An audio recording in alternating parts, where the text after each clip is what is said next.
Welcome to this edition of Education Matters. I'm Shirley Brandman, President of the Board of Education and your host.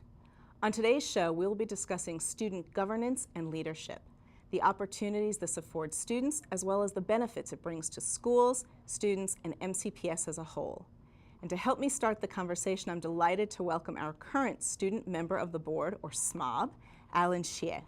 Alan is a 2012 graduate of Richard Montgomery High School and will be attending Harvard University in the fall. Congratulations and welcome to the show. And joining Alan is John Manis, the newly elected student member of the board who will replace Alan in that position in July.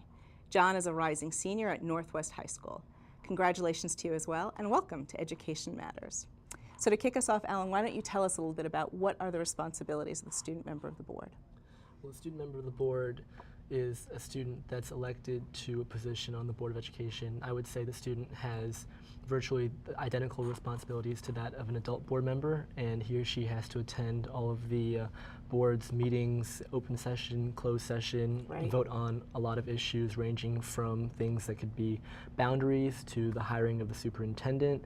And to policy budget. work, which Policy, is the definitely. bread and butter of what Yeah. the board does, right? And the student member typically serves on the board's policy committee every year and has a vote and say on that. So I would say that the student member is able to take the interests of our student population and firsthand experience and bring that to the board table. And I think, we've often joked that while it's titled the student member of the board, and SMOB is a great acronym, from my perspective, this is another one of the members of the board, another one of my colleagues. John, why don't you tell us a little bit about the process? How does one become a student member of the board? Well, the process for becoming a student member of the board is very similar to a lot of other political elections, throughout the county and the state, and even on the national level. It starts off actually very early in the year, around January, in which applicants turn in a small application, and they follow up about a month later in March with a nominating convention, which is similar to a debate that you might have seen on television, in which the different candidates answer various questions from the audience. And Give us an example. How many also county. candidates were there this year? This year I want to say there was 7 candidates. Okay. So there's usually quite a number. It definitely varies a lot between years though as well. And then what happens at the convention? At the convention, it's very debate style, so all of the candidates start off on the stage. Questions are usually asked formally from the Special Elections Committee, which is a student-run organization that runs the nomination for the student member. And then the field is progressively cut down until you're left with the final 2 candidates that move on to the general election. I will say I've attended a few of these conventions, and they're very impressive. I mean, I feel like students really prepare. And they come with a lot of dedication to the effort. I'm always very appreciative for students who take their time. And then once you get it down to the final 2, who is it who actually votes, Alan? So all of the secondary students that we have in middle and high school will vote for the student member, and I think typically we have around 70,000 or so eligible students, and Right. the turnout. Wasn't it a really high turnout this yeah, year? I think it was close to 85%, which is Which is very high, amazing, yeah. getting 85% of your constituents engaged. So obviously I think that shows us that students really value feeling that they have an elected representative on the Board of Education. So everyone's wondering, why do you want to be a SMOB? Alan, why don't we start with you? Well, I think it started way back when I was involved in student government, and a lot of the things that we were dealing with were more than just on a school basis, and there were a lot of issues going on in the county related to budget, and especially the maintenance of effort issue that was going on at that time, and that really inspired me to get involved on a deeper level at the county and state level in student councils, and from there I saw the student member of the board position as an opportunity to get involved with the group of people who really can make a difference in the county with regard to education. So John, do you feel like for you was it that you started to become interested in issues that were bigger than just your school, or how did you get attracted to this? Yeah, definitely. So I started off with student government actually at a very early age back in elementary school, and I guess it kind of progressed to the middle school years, but I guess it was a point that I reached, I think sometime in 8th grade after attending a couple of Montgomery County Junior Council's General Assemblies, which is the county level middle school student government organization, where I started to kind of, I guess, progress my interest in more of issue advocacy and getting more involved in, the things that happen in Annapolis and the things that happen on the board table, and wanting to broaden perspectives, I guess, more so than just my school. So it was pretty why integral. should students care about what's happening in Annapolis? Why is that not just another world too far removed? Well, it impacts us all. So, for example, like the county council and the budget for the students in Montgomery County, definitely moving along the campaign trail. A lot of students mentioning things to me like, we want to make sure this class is protected, or this specific after-school program was really important to their education. And being involved in the county council, being involved in the state political process, really gives a student member true power to try to get these things for the students and for the community. So it's about students seeing the connection between what's happening in their lives, the classes that are being offered, the size of the classes, the offerings, the programs, that there's a connection. The dollars and the resources and the laws that get passed mean something. Alan, how did you feel that? How did you experience that as a student member? Well, I really saw the impact that our legislators had at the state level with regard to the budgets that they were passing, the laws that they had, especially maintenance of effort. Tell us a little bit about maintenance of effort. So maintenance of effort is a state law that used to require the county funding source to provide the Board of Education, MCPS, with the same amount of money per student as it had the previous year. Right. So when we entered difficult economic times the past couple of years, what would happen is the county would be unable to provide MCPS with that same amount of money, and as a result we would get hit by a penalty that would result in the loss of $20–30 million in state aid. So there was a lot of advocacy this year to make that change, and you felt that as a student it was important for you to participate in that. Yeah, definitely. I felt that it was sort of an under-publicized issue among the students, but for a lot of the student publications, like the Whitman's Black and White newspaper, I think that a lot of students really picked up on it and decided that it was an important issue for them to advocate for. Well, so that's an interesting point. How do you get information out to students about the big issues going on in any legislative session or the issues facing us? What are some ways you convey that? John? Well, I would say, it's a very complex, task, because you have to work with students all the way from 6th grade all the way up to, seniors in high school. And obviously the way that you'd reach out to them is much different across the whole age spectrum. So, definitely it involves utilizing things like social media. It really involves, making contacts at schools, email lists, and ways that you can get in contact with, direct student governments, representative bodies, newspapers. But really what's more important than all of that is the ability to be there in person and to really visit and interact with the students. Is that your plan, that you'll continue to visit schools? Absolutely, because the students really value that, and it's one of the great ways as a public official to really be able to interact and truly learn what's going on, exactly. Alan, this year with the new superintendent, you had the opportunity to do some student town halls. Why don't you tell us a little bit about those? Yes, it was really exciting. I was able to go to 4 schools this year, and I got to speak with a lot of the students before, after, and during the events, both formally and informally. Dr. Starr allowed me to host the town halls, so I got to interact with students and ask them what they felt about, and Dr. Starr was able to field a lot of questions to really allow himself to get used to the issues and concerns of MCPS. What were the types of things that came up from the students? Well, a lot of students mentioned recent issues that came up with the PFOX flyers that we'd received. Students mentioned a lot of issues regarding bullying, overall the school environment. A lot of students had concerns about homework load, AP testing, and things like that, standardized testing in general. So I think students have a lot of interests that range across the board, and I think Dr. Starr got a really clear picture of what was going on. And so when we think about being a student member of the board, well, Alan, let me start with you. What were some of the main responsibilities or challenges? Anything that surprised you once you were elected that you hadn't anticipated? Well, I think one of the biggest things that myself and other students didn't realize about the position was that it involves a lot of time-consuming meetings that happen very regularly, and there's a lot of discussions that happen that range from just about anything to do with the school system.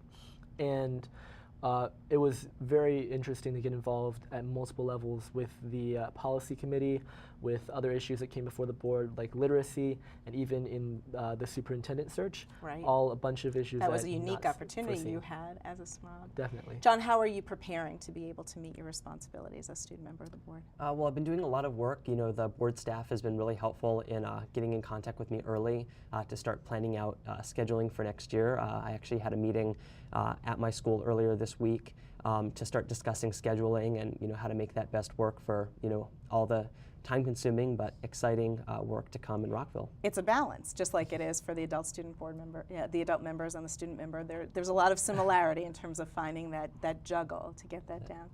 Alan, I want to give you a chance to tell us what are some of the things, as you look back, because you've had 2 years as a SMOB, what are some of the things that you're proudest of? Well, I'm definitely most proud of being a part of the superintendent search process, going from the beginning with the search firm selection to interviewing candidates to finally being able to cast a vote for Dr. Starr that actually meant something and counted. Absolutely. Yeah. No, it was really that you really had as much influence on that decision as any other board member, and I agree with you. I think that will be both of our most lasting legacies within MCPS. Anything else you wanted to highlight? I'm also really proud of the fact that we were able to really advance the SMOB voting rights bill this year in Annapolis. We basically almost ensured its passage in future years by having it pass both of our local county And let's delegations. clarify, what that would do is extend voting rights, because currently the SMOB doesn't vote on the budget. Yeah, the SMOB doesn't vote on the budget, boundaries, school openings and closings, and that would extend that to also include those issues and negative personnel. And we were very proud of having it pass the county House and Senate delegations. And this being a local bill, I'm hoping that in the future that other That counties would will really extend. eliminate any distinction then between student members and board members, the exception of student member term is 1 year and the adult board members serve 4. Yeah, right? Other yeah. than that. So John, as you think to the year coming, what are some things you hope to be working on as a student member?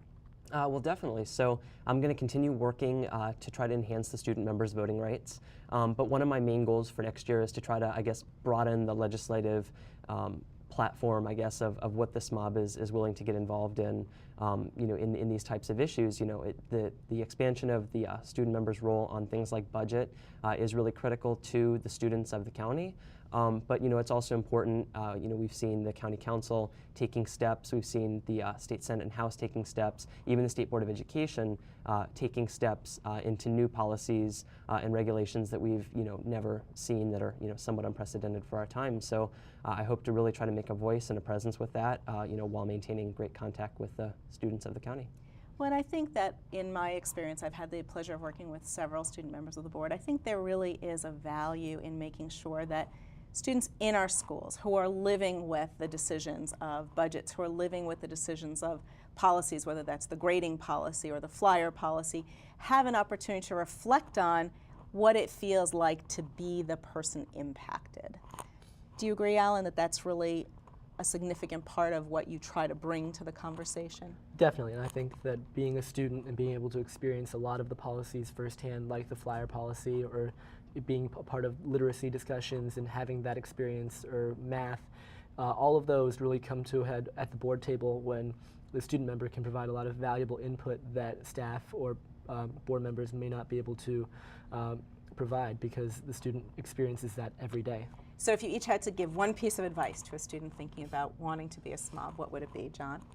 I would say, really think it through. It's a great opportunity. It's something that, has a lot of benefits to it. It's something that really does give you that, incredibly unique perspective. So do your homework and know what you're getting into. Yeah. And you, Alan, last words of advice? I would just say stay involved, and even if you don't choose not to run, or even if you run and you're not elected, I would say still stay involved with the process. There's a lot of things that students can do to advocate for education and Right. issues in education, so we're always looking to have more kids who are So willing stay to do the work. engaged. Definitely. Stay engaged. Terrific. Well, thank you. That's all the time we have for this segment. I want to thank my guests for joining me today, and I wish both of you well, Alan as you move on, and John as you move on to join the board. So hopefully your new adventures and challenges will be very successful and productive. We're going to take a short break now, but please stay tuned for more Education Matters.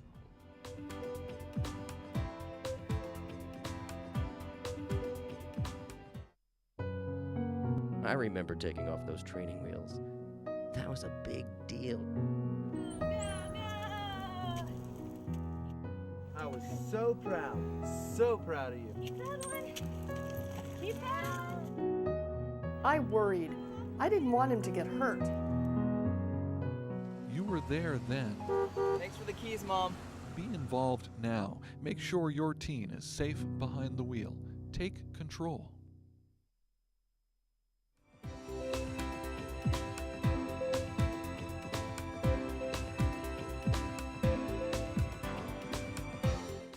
Welcome back to Education Matters.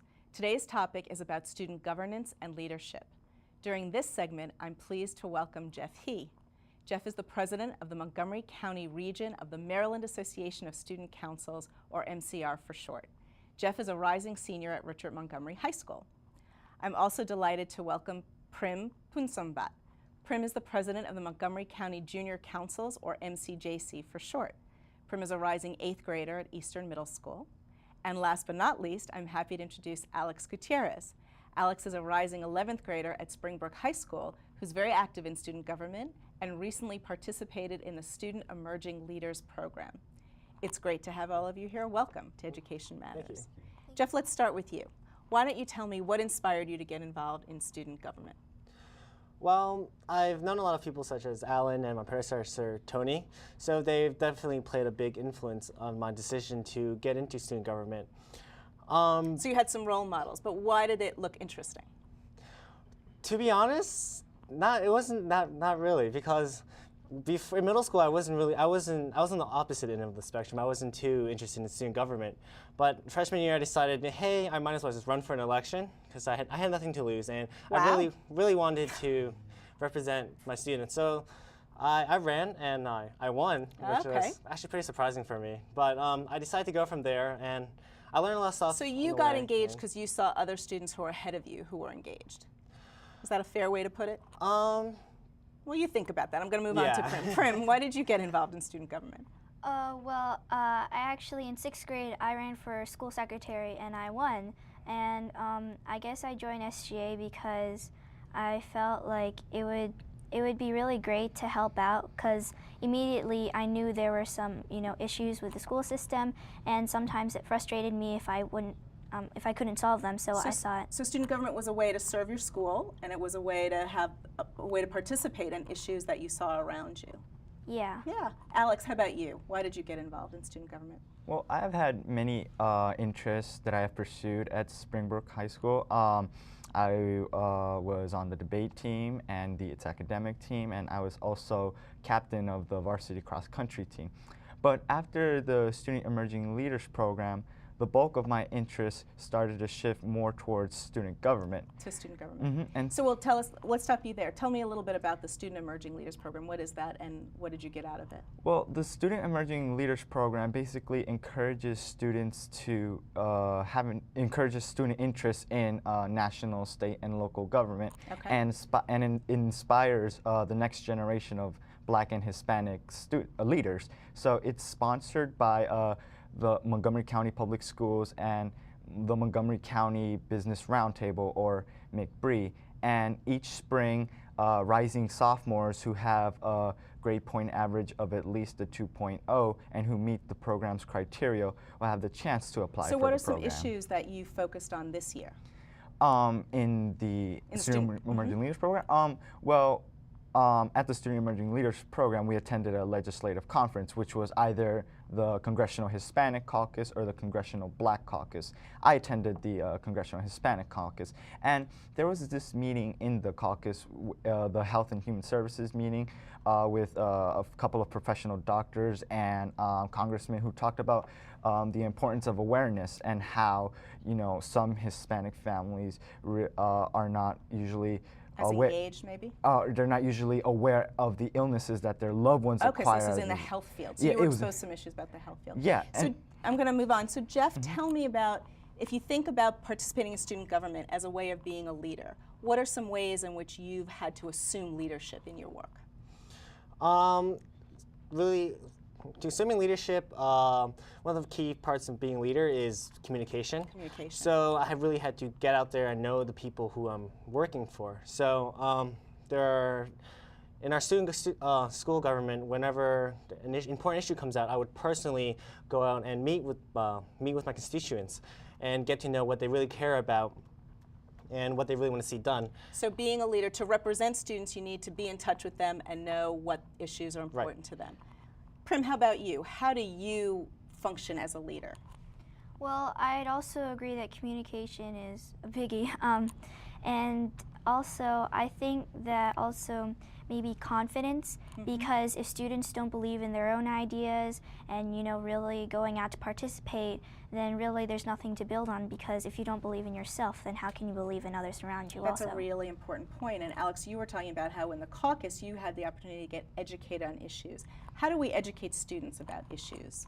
Well, particularly with the Student Government Association, I think we can get the student government to really get the student input on certain issues that they feel about. You know, I'm big on the idea of awareness, and kind of I was talking about the health issues and how families are not aware of the health issues. To kind of tie it back into student governments, it's kind of similar to how young students aren't aware of the many issues around them, and how sometimes they kind of fall back and don't really go across the line and really get their issues across. Right, so civic engagement, knowing what the issues are.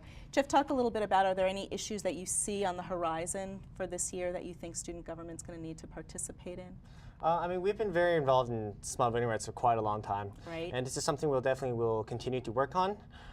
There's some other issues that students aren't as aware of. This includes the DREAM Act. DREAM Act, which is going to likely be on the ballot in November. And the budget is always an important issue, and the county council will vote on it in the summer. And also we have maintenance effort to continue working on. Right, although Annapolis did just finalize the law on maintenance of effort this year.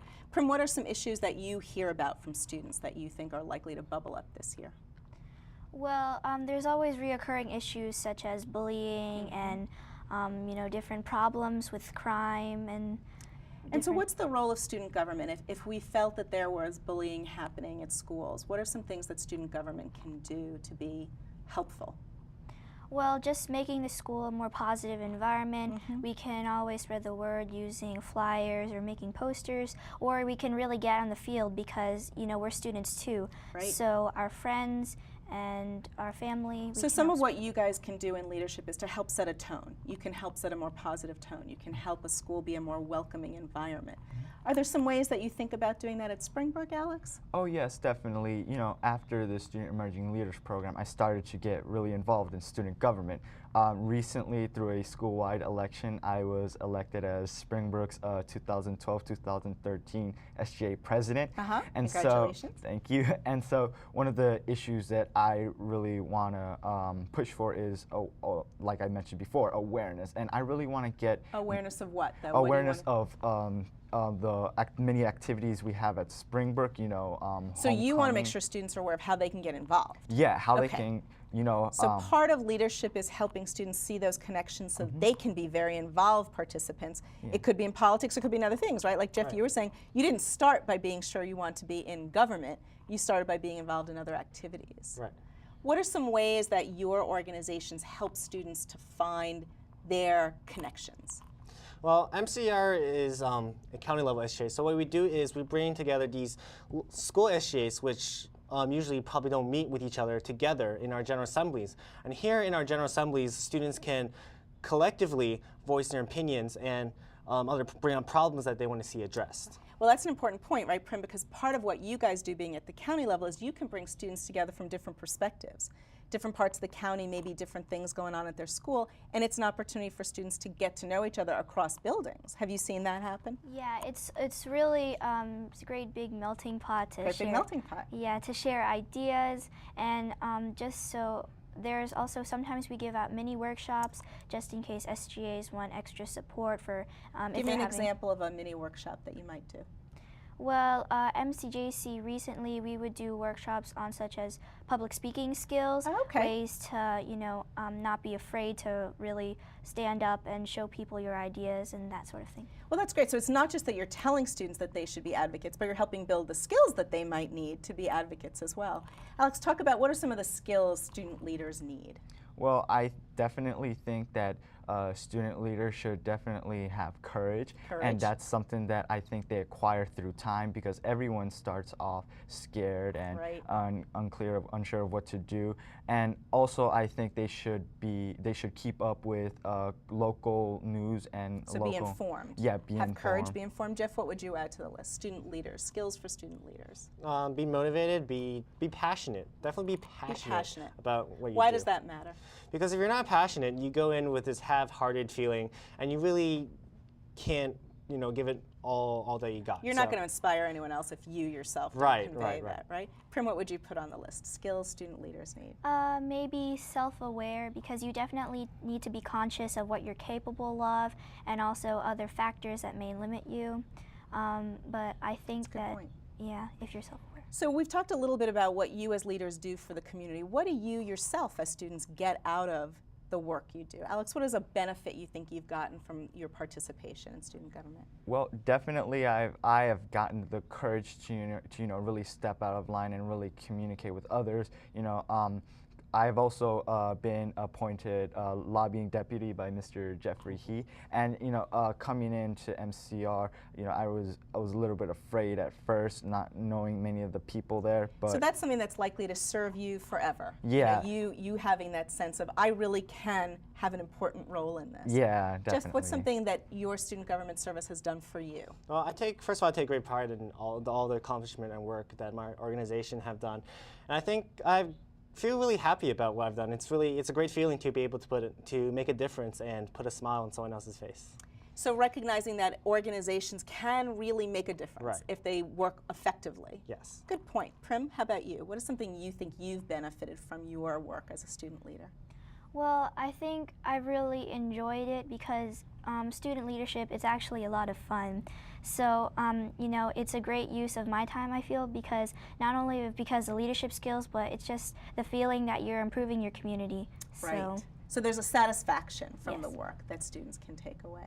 So if they're not where you are yet, still a little bit nervous about getting started, what's one thing a student can do in this year coming up that will help him or her along the path? Jeff, what would you say if there's one thing I was going to do? Definitely get involved. Don't be afraid to take that first step. And MCR, we have our general assemblies, and they're open to anyone who comes. So come to a general assembly. Yes, definitely come to those. Great. Prim, what's one thing you would suggest for a student to do?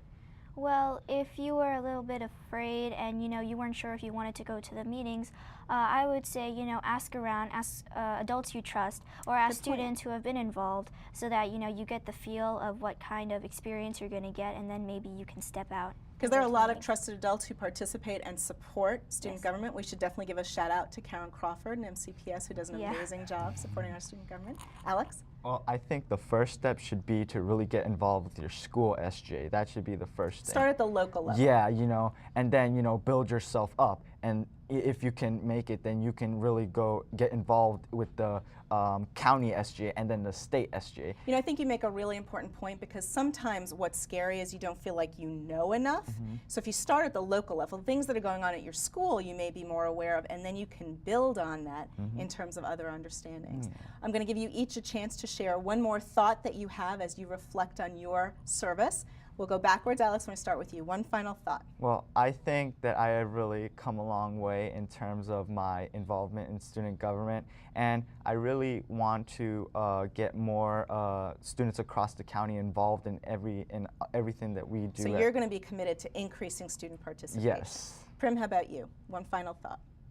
Well, I think that if you're thinking about joining SGA, or if you don't even know if you want to, I would say just go ahead and try it, because whether or not it suits you, I'm sure you'll find some enjoyment in it, because it is a lot of fun. Great suggestion. Just do it. Jeff, how about you? I'm very excited for the upcoming year. We have a lot of issues to work on. We have great people to work with, and we're expecting great results. So find an issue and get involved. Thank you all. Well, unfortunately, that is all the time that we have for this edition of Education Matters. I want to thank my guests again for joining me today. If you'd like to comment on today's program or have ideas that you would like to share, please call the Board of Education office at 301-279-3617 or send an email to boe@mcpsmd.org. Thanks for joining me for this edition. I'm Shirley Brandman, and remember, education matters.